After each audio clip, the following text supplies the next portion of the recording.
Hello Capricorn, Sun, Moon, Rising, and Venus signs. Kumusta kayo? Sana po ay nasa mabuti kayong kalagayan. Welcome back po sa Star Tarot. Kung bago kayo rito, welcome din kayo. Thank you sa inyong support. I truly appreciate it. God bless you all po. Pauna mensahe ni Capricorn ay recharge. Kailangan ninyo ngayon mag-recharge, mag-refill ng inyong cup, Capricorn. Maaring you are exhausted na, no? Physically, mentally, emotionally, spiritually. Maaring drained na kayo, Capricorn. Kaya kailangan na ninyong mag-recharge, no? Straightforward, ang mensaheng ito para sa iyo. It's about time na para mag-refill kayo ng inyong cup, okay? Wala nang patumpik-tumpik pa ito. Talagang dinediretso kayo dito ng spirit. It's about time na para magpahinga ka muna, okay? Mag-rejuvenate ka, mag-replenish ka ng lost energy dahil siguro ano na kayo, drained na kayo or almost drained na kayo. Chance, ayan, change. Kaloka na ano na, labo-labo na talaga ng mata ko, pasensya ng Capricorn. Know when to move to a new shell, especially if yours no longer fits. Ayan. It's about to change. Yeah. You really need to make a change sa ibang parte ng buhay ninyo. If you feel like there's no more room there para sa advancement, there's no room there for love, for respect, there's no room there for growth, no? Parang wala na talagang kayong rason para mag-stay pa sa bagay na yan. It's about time na para baguhin nyo na ang inyong sitwasyon. It's about time na para mag-take na kayo ng different direction. 'Di ba? Kasi kung hindi na fit yon sa kategorya ninyo, hindi na yon nagsusupport sa soul's growth ninyo ang sitwasyon na yan, then there's really nothing there anymore for you. Hindi ba? Kaya kailangan mo nang baguhin ang inyong sitwasyon. Kailangan mo nang umalis, kailangan mo nang isara ang pinto na yan, no, sa buhay ninyo and move on, no? Move forward. So, what else, Capricorn? Lesson. Ayan. So, dito sa mga sitwasyon na to sa buhay ninyo, Capricorn, it feels like you are divinely guided. No? You are divinely guided. The divine universe is sending you message, no, or messages through your intuition dito. Kaya you really need to pay attention to it. No? You need to listen to what your intuition is telling you. At hindi lang doon natatapos yon. Kung na-access nyo na ang mga mensahe sa iyo ng Divine Universe, it's also time to take action. Diba? It's also a time to take action at the same time, no? Dahil maaring yung mga gabay na yan ay related yan dito sa bagay na kailangan ninyong baguhin, no? Dito sa sitwasyon na kailangan ninyong baguhin sa buhay ninyo. Kaya maaaring kailangan ninyo na din na mag-take action towards that, no? Kaya pakinggan ninyong maigi, Capricorn, kung anong mensahe para sa inyo. Okay? Para you can act accordingly. We have care required. Guard yourself against deception. Ayan. Bantayan ninyo ang sarili ninyo. Alagaan ninyo ang inyong sarili. Maging vigilant kayo. Maging mapagmatsyag kayo sa mga pangyayari sa inyong paligid. No? Paandarin ninyo dito yung inyong intuition. Yung inyong intuitive abilities. Because your intuition will give you a signal. No? Give you a signal. Kung there is something off with a person or with a situation around you. No? Kaya pakinggan ninyo lagi ang bulong ng iyong intuition dito. No? Kasi maaaring may mga low vibration people around you dito, mga deceptive people, manloloko, scammer, mga ganon, mambubudol. Kaya mag-iingat kayo, no? Makiramdam kayo. And be careful also making fooling mistakes at this time. You don't need that, no? Magkamali kayo, gumawa kayo ng mga foolish mistakes, no? Kaya maging aware kayo, pag-isipan mabuti before you do something, before you take action, no? Lagi ninyong pag-iisipan talaga, no? Wag tayo doon sa mga mga drastic decision, wag tayo doon kasi hindi yun makakatulong. Personal riches, wow, small successes are likely now and bigger ones are on the way.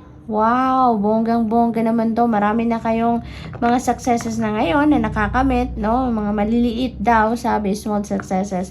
And the bigger ones are on the way. Wow, may parating pa. Mas bongga pa doon sa mga tagumpay na i-experience ninyo ngayon, mga nakakamit ninyo ngayon. Meron pang mas mga bongga, mas malalaki pa, mas grand pa na tagumpay. Wow, congrats! Finances could improve dramatically, but avoid get-rich schemes. Ayan. So, mag-iingat din kayo sa mga siguro mga mag-i-invite sa inyo for investment, mga ganon, no? Pag-ingatan nyo din ang mga yan. So, finances could improve dramatically. So, biglang yaman, no? Capricorn, biglang yaman kayo dito. Parang ganon, no? So, maaring, career opportunity, business, or job opportunity, no, na maaring dumating sa inyo dito at massive siguro ang financial gain dito na makakamit ninyo. Kaya yung finances ninyo, talagang yung financial landscape ninyo is going to change dramatically, you know. Wow, biglang yaman si Capricorn. So we have society. Say yes to all the wonderful invitations coming your way. Ayan, so maraming mga social gathering siguro na may imbitahan kayo dito, and say yes kasi maaaring magkaroon ka dyan ng mga opportunity to expand, diba? Opportunity for expansion, maaaring dyan manggagaling, no? Ang mga offer ng trabaho, no? Offer ng business venture, yung mga ganon, no? Or pagdating naman sa love aspect, no? Lalo na sa mga singles out there, at kung kayo naghahanap ng love interest, maaaring dyan din ninyo makilala, no? Yan ang sinasabi ng card na to. So good luck po, Capricorn. So final message nyo ay, when things don't seem to be working in your favor, trust in God, for He has better plans for you. That's very true. Very true, Capricorn. Sometimes, may mga bagay or may mga gusto tayo, may mga ginagawa tayo na hindi nagka-come to fruition. May mga gusto tayo na hindi nangyayari, and that is protection for us, no? Most of the time it's God protecting us, no? Because that is not meant for us, or hindi tayo magiging safe diyan, or hindi magiging mabuti yan para sa atin, no? Kaya hindi yung binibigay sa atin, dinideny yan sa atin. But yung denial na yan, ang kapalit niyan, no? God is brewing something for us na way better than what we want. 'Di ba? Ganun lagi 'yun eh. Dinideny sa atin ang isang bagay na gustong-gusto natin. Pero dahil hindi 'yun ang para sa atin. It's not meant for us, or it's not for our highest good. Pero yung hinahanda lagi ng Panginoon para sa atin, ang binibigay sa atin is sobrang bongga kisa doon sa kung ano ang gusto natin, hindi ba? Kaya God is really good. God is good at all times.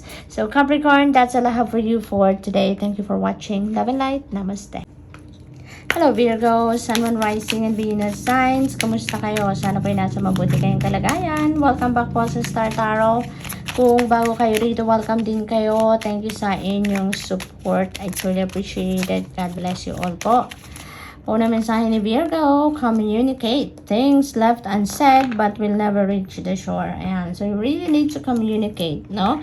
Kasi, express natin ang sarili natin. Express natin yung kung ano ang laman ng isip natin. Ano yung saloobin natin. Because otherwise, tayo lang ang nakakaalam niyan. Di ba? Hindi natin maipaparating sa ibang tao if we're not going to speak up. 'Di ba? Kung hindi natin sasabihin. Kaya maaaring meron kayong sitwasyon ngayon na ganyan, no? Virgo, na kailangan ninyong sabihin na ilabas nyo na yan na nasa isip ninyo, nasa dibdib ninyo. Otherwise, how would the people know? 'Di ba? Kung ano nararamdaman ninyo, kung ano yung gusto ninyong i-express, hindi ba? And also communicate clearly and effectively. No, napakamahalaga din 'yan kasi sometimes may mga gusto tayong sabihin, may mga gusto tayong ipaalam sa ibang tao, na magandang intention natin, no? Pero the way we deliver, no, kung anong gusto nating sabihin ay naiiba ang meaning, naiiba ang interpretasyon ng ibang tao. Hindi ba? Kasi it depends on how we speak then, no? It depends on how we deliver our thoughts, 'di ba? Our feelings, no? Kaya ano din, reminder din yan para sa inyo, no? Naisipin din ninyo kung paano ninyo i-deliver na mai-interpret ng mga tao according doon sa kung ano talaga yung purpose ninyo, kung ano yung gusto ninyo talaga na maiparating sa kanila, 'di ba? Maaari din na ang iba sa inyo dito, hindi talaga makapag-express ng sarili, no? Maaaring ang iba sa inyo dito is having a struggle sa pag-express ng inyong sarili, no? Maaaring ganoon. Kaya ask for help, no? Ask for Archangel Gabriel, no? Kasi si Archangel Gabriel is kumbaga siya yung angel na, siya yung archangel na tumutulong sa atin pagdating sa communication. Kaya kung sa tingin ninyo nahihirapan kayong mag-express ng sarili ninyo, call on the help of Archangel Gabriel to help you na makapag-communicate kayo ng maayos or ma-communicate ninyo kung ano talaga ang gusto ninyong sabihin. Okay? So we have optimism. Okay? Be optimistic. No? Lagi ninyong bubuhayin sa dibdib ninyo, sa sarili ninyo, Virgo, ang pagiging optimistic. Lagi nating tatandaan na kahit anuman ang mga problema dumadating sa buhay natin, may mga obstacles man tayong na-encounter sa buhay, alalahanin natin na dadaan lang din naman lahat yan. Dadaan lang din naman yan. That is part of life. That is part of our life's journey. Kaya, we need to live with it. Diba? We need to learn how to adapt to it. We need to learn how to be flexible na kapag may dumating na ganon, alam na natin kung anong dapat natin gawin. Diba? Pag dumating ang problema, dumating mga challenges, dumating mga obstacles sa buhay natin, wag na tayong mawindang because that is part of life. Diba? Bahagi yan ng buhay natin. Walang perfect journey sa buhay. Lagi at laging merong problema or obstacles na may encounter natin at some point sa buhay natin. Kaya kailangang na tayo, alam na natin kung paano natin aatakihin ang sitwasyon na yan, Kapag alam na natin ang problema, kung anong problema, alam na natin kung anong obstacle na yan, wag na nating isipin pa, ng kaitagal ang problema na yan. Let's not dwell on the problem itself, but instead, umak agad tayo. Take action right away. Isipin agad natin at gawin natin agad kung anong kailangan natin gawin or maaari nating magawa para masolusyonan agad natin ang problema. Yung ganon. Para hindi na magtagal. Diba? Para hindi na magtagal ang mga yan. Masolve agad natin. Gawan agad natin ng paraan. Yung ganon. Patience. Ayan. The tide will come in when it's ready. Ayan. So, be patient, Parang nagmamadali ngayon si Virgo. Maaaring may mga sitwasyon dito na siguro naghihintay na kayo ng kaitagal, Kaya siguro nabuburyo na kayo. Siguro may hinihintay kayong mga ganap sa buhay na gusto ninyong mangyari, pero siguro natatagalan na kayo, Hindi nangyayari siguro sa timeline, na gusto ninyong mangyari ang mga yan. Kaya you're being advised here to practice patience, okay? Practice patience. Let's remember na hindi lahat ng bagay nangyayari according to our timeline, di ba? Hindi according to our timing, but most of the time, ang mga bagay nangyayari according to the divine order and timing. Actually, all the time, di ba? Lahat nangyayari according to the divine order and timing. Kaya we really need to be patient sometimes, Let's just wait and see and continue on with what you are doing. Or ang mahalaga din dito kapag may mga ganyan sitwasyon, mas mabuting pakinggan natin ang ating intuition, Dahil lagi naman tayong ginagabayan ng Panginoon kung anong mga dapat natin gawin.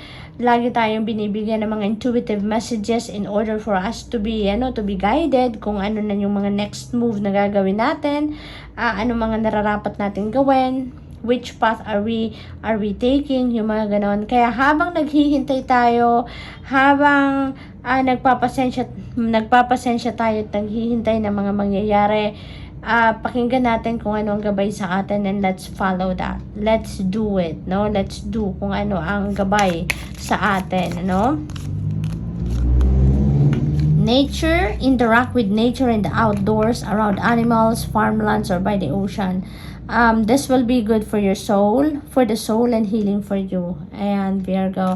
So, maaring matagal na kayong hindi nakakapag-spend time with nature, no? Hindi na kayo nakakalabas siguro ng bahay, or maybe, opisina bahay lang kayo, no? And you don't have time para mag-park, or mag-beach, no? Or kung saan may nature, no? So, maaring ganun ang ganap ng iba sa inyo. So, this is an invitation for you because you also need healing. You also need to absorb the healing power of nature spirits, no? Because that's very rejuvenating. Siguro, lagi din kayong pagod, lagi kayong busy, lagi kayong siguro stressed out na din ng iba sa inyo. Kaya, this will help you a lot, no? This will help you a lot. Yung ma-absorb niyo yung healing energy ng nature spirits, that is very rejuvenating and very therapeutic, no? So that's why you're being invited here to spend time with nature, interact with nature, no? Reinvent yourself. A transformation is taking place. Enjoy a new lease of life. Personal transformation. That is what's happening sa iba sa inyo dito, Virgo, which is really beautiful, no? Kapag may pagkakataon, may opportunity talaga to transform yourself, no? Into the best version of yourself. Why not? Diba? Take advantage of that opportunity, and maaring ngayon, no, you're realizing that it's about time na to reinvent yourself, no? Improve yourself, take advantage of the opportunity to thrive, yung ganon, no? Kaya napakaganda ng gagawin ninyong ito.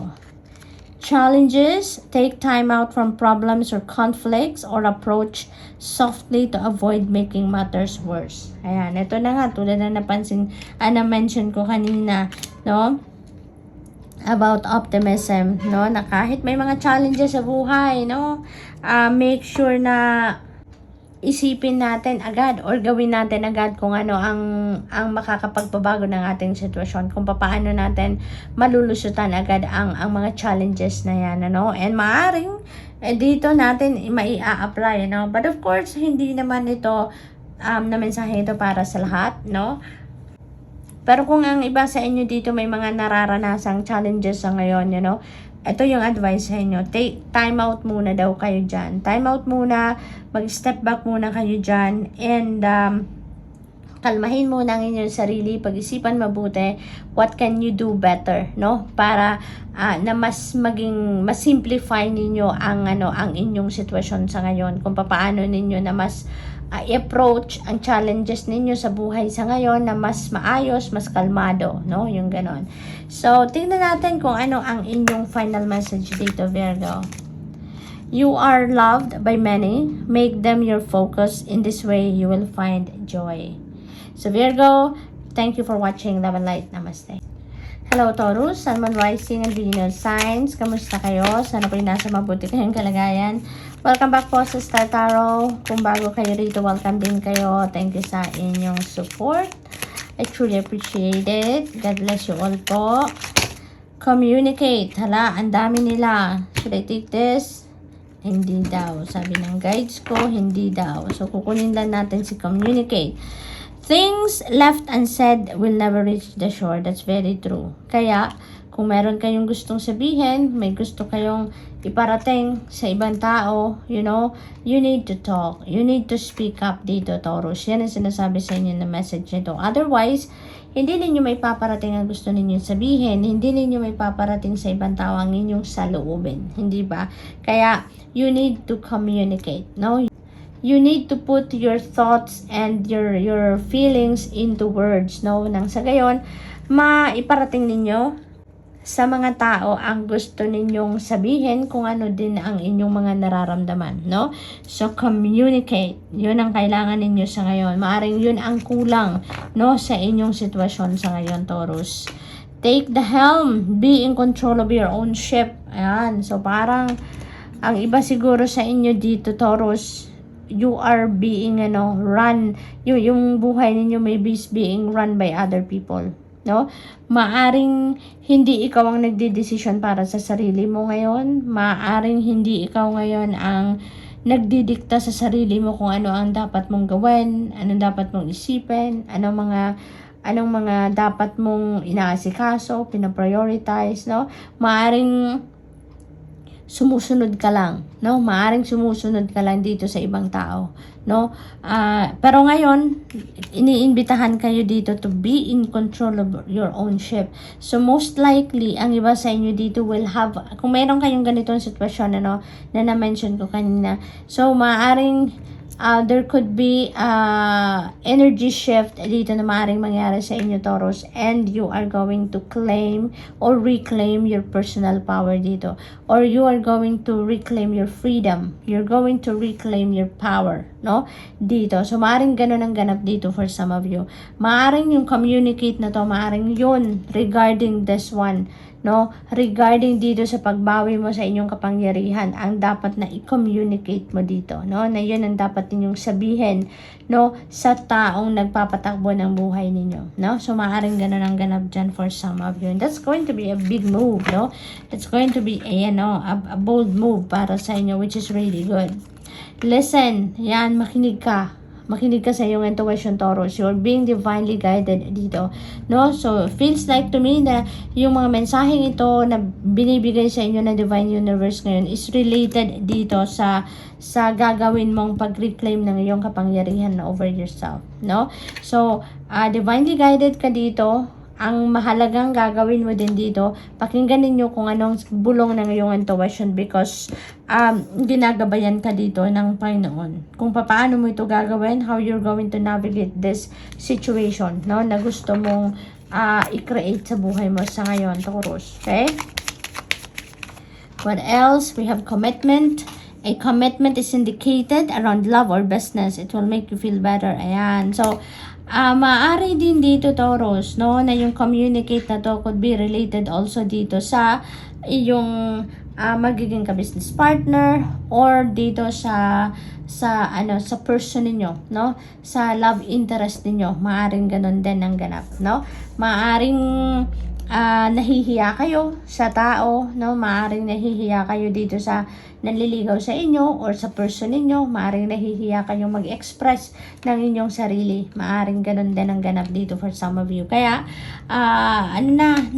make an adjustment, no, make an adjustment, lalo na pagdating sa dito sa mga areas na to, love and business, no, napakahalaga na maging bukas ang communication lines ninyo para sa mas stronger relationship, para sa mas magandang samahan, mas magandang partnership, no, yung ganoon. Kaya you really need to communicate your feelings, no, and your thoughts. Okay?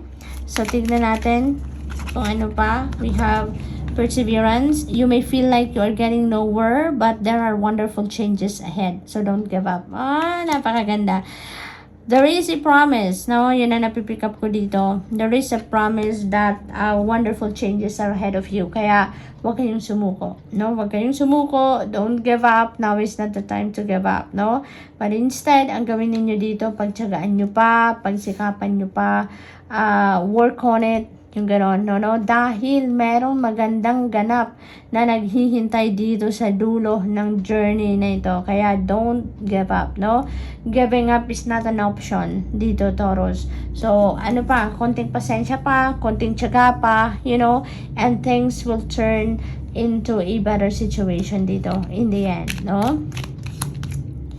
Opportunities. A stranger is about to change your life. Wow, so may makikilala kayo ditong bago, no? May bagong kilalang tao kayo dito that will bring a massive change sa buhay ninyo, no? This is going to be a life-changing event, no, na magiging dala ng stranger na ito sa inyo. Exciting times and plenty of action plus a special family reunion looks likely. Wow, exciting times. So maaring siguro yung stranger na to could be the person dito, no? Maaring yung stranger na to ito siguro yung love interest ninyo, no? Ito yung mga bagong, siguro magde-develop kayo dito ng bagong love connection with this person if you are single, no? Kaya mababagong buhay ninyo dito. Maaari din ang stranger na to, siya yung magiging business partner ninyo. Maaaring ganon. Siya yung mag-o-offer sa inyo ng business opportunity. That is also possible, no? Maaari din na may family reunion dito na magaganap, and with siguro dito sa family reunion na ito, may mga kaibigang may imbitahan, and also yung mga kaibigan ninyo siguro na imbitado, ay may imbitado din na mga kaibigan din nila. Ay maaring yun, dito papasok si stranger, hindi ba? Maaring bit-bit ng mga kamag-anak ninyo or bit-bit ng kaibigan ninyo, kaya siguro diyan ninyo makikilala ang taong ito, no? So, final message ni Taurus, be kind always. Ayan. Even when someone doesn't seem to deserve kindness, be kind anyway, for you know not of their struggles. Ayan. So, hindi natin alam kung anong pinagdadaanan ng iba. Hindi ba? Kaya, maging mabait lang tayo sa kanila, no? Parang kahit batuhin tayo ng bato, 'di ba? Sabi nga, batuhin pa rin natin ang tinapay because we don't know kung ano din ang pinagdadaanan nila. We don't know kung ano din ang sitwasyon nila, 'di ba? So, Taurus, that's all I have for you for today. Thank you for watching. Love and light. Namaste.